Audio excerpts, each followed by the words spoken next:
G'day, folks. It's Richard Joe, CXL Certified Optimizer, and today I'm going to be talking about how we can use customer feedback to enhance our conversion rate optimization insights and testing.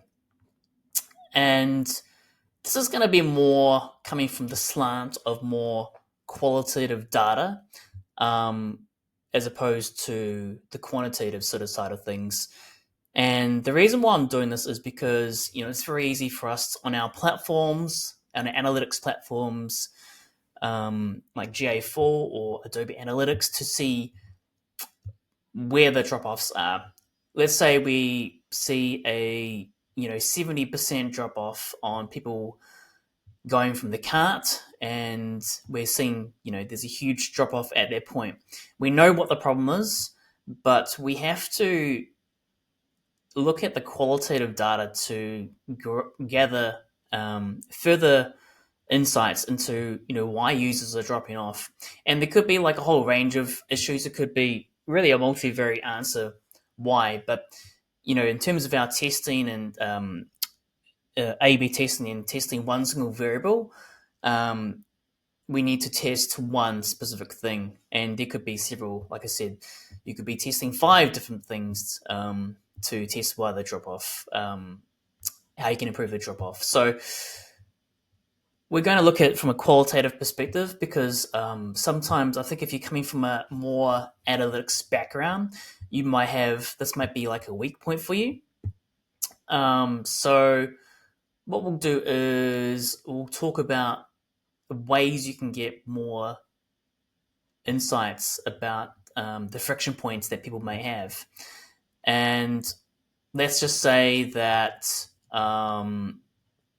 you run an e-com website, seeing a 70% drop in when people reach the cart from the PDP page. And we want to know why users may be dropping from there. So one thing you can look at first is what you call on-site survey tools. So often tools like Hotjar or Qualaroo or Usability, they'll tend to have like on-site type surveys, and these can be triggered by, say, if users exiting the cart, a trigger pop-up mode will appear asking, "Hey, is there anything like is there any reason why you're leaving? Did you miss anything?" Something like that. And this is a useful way to gather insights like why users aren't progressing forward. And yeah, like I said, a good way to do it is trigger on exit intent, or maybe after 20, 30 seconds of being on the cart, you don't see any movement, then implies that there maybe the user is hesitant. This is all of these will get like a lot of people not replying. You don't need like a handful of replies really to get like maybe 10, 15 replies to see like a constant pattern of why people are leaving.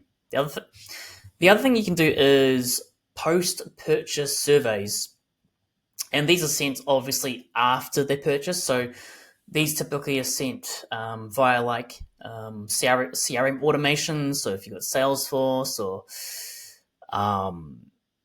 any other tool like that has some sort of automation, could be sent, say, 7 days after purchase. You could have a rule like that, and you're basically asking, so they've entered in their details, and they maybe stopped at the shipping, and then they abandoned, and then you send like an auto abandon. Actually, it would be probably sent like one day later, 1 or 2 days later. So it's typically asking the question, again, what has stopped you from buying? And you'll be surprised at what kind of friction that they might have, which prevented them from going over the line and adding in their credit card details. Again, likely not to get many replies, but those replies that you do get, if you see a consistent pattern, then that's really gold. Another one that I found pretty useful is actually looking at customer support logs. So often an ecom website, particularly large ones, will have um, like a customer support log, or like an online chat bot you can talk to.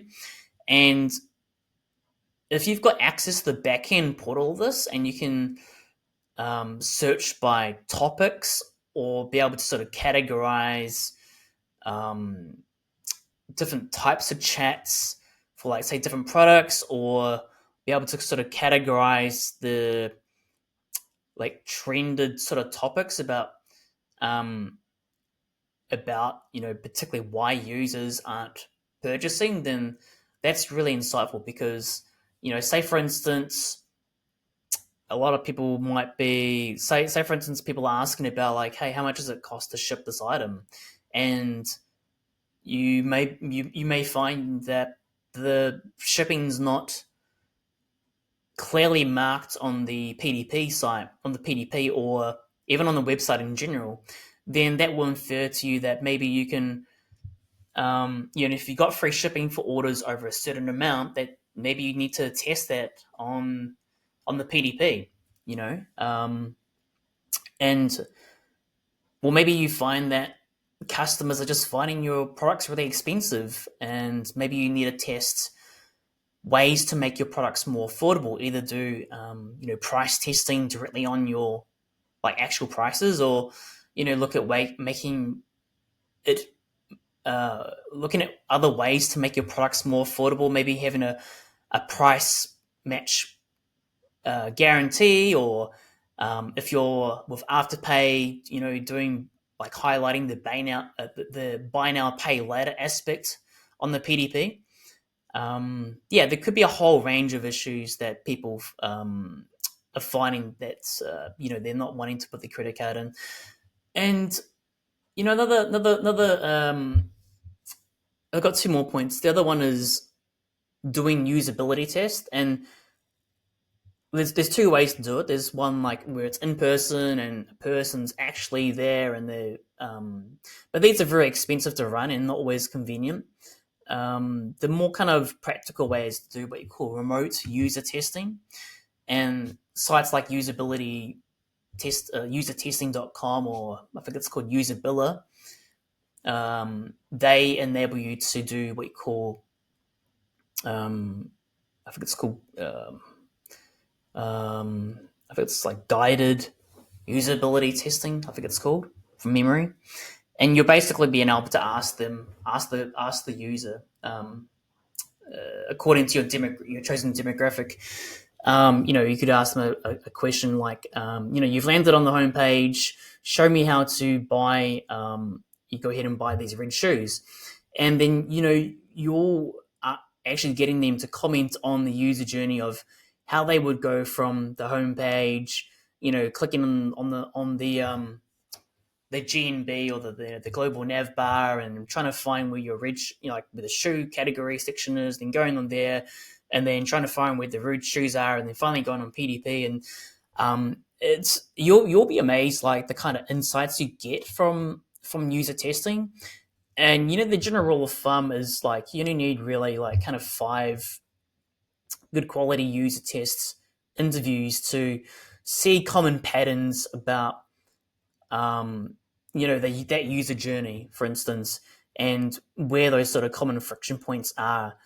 And these are really insightful because when you're so close to the source, when you're looking at that website all day, you've gone through that user journey like hundreds of times, and it's because you're so close to it, you just get used to it. You take it for granted, and you need to get someone who's like, fresh off the street.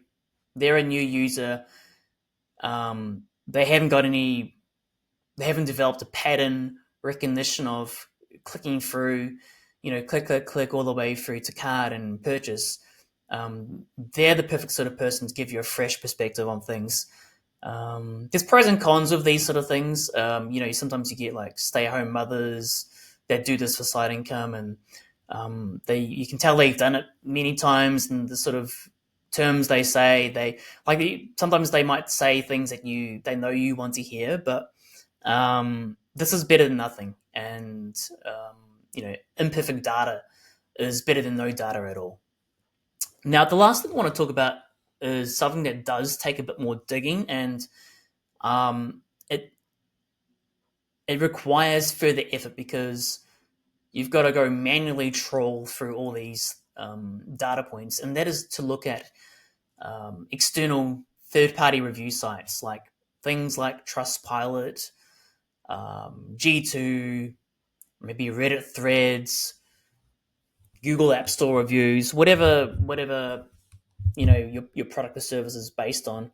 Um, yeah, like manually trawling through those damn things and seeing what kind of phrases people may use. Like try to find again, kind of try to find common patterns. People might comment on like pricing, or say it's an ecom site. The shipping cost couldn't find shipping. Shipping was too expensive, or couldn't find this or that, or they had a really bad return policy, or something like that. These things can be really insightful, and often on these websites you'll find that people will tend to have a bias towards complaints. Um, again, you sort of have to kind of read between the lines. Like, you might, if you get that one person out of 100 that's complaining about the shipping, but everyone else isn't. It may not be something that's worth testing, right? Just got to use your own common sense and look at the nuances and take things on a case by case basis. So yeah, and then what you do, you get all these insights, and then you've got to turn that feedback into a CRO hypothesis. So, like I've said many times before, you've got your problem. The framework is like, here's a problem, here's some insights. You look at the what and the why, combine them, form a hypothesis, and then do a test. And then, yeah, you prioritize it according to Pi or ICE or whatever, and then you run your test. So, like I said, closing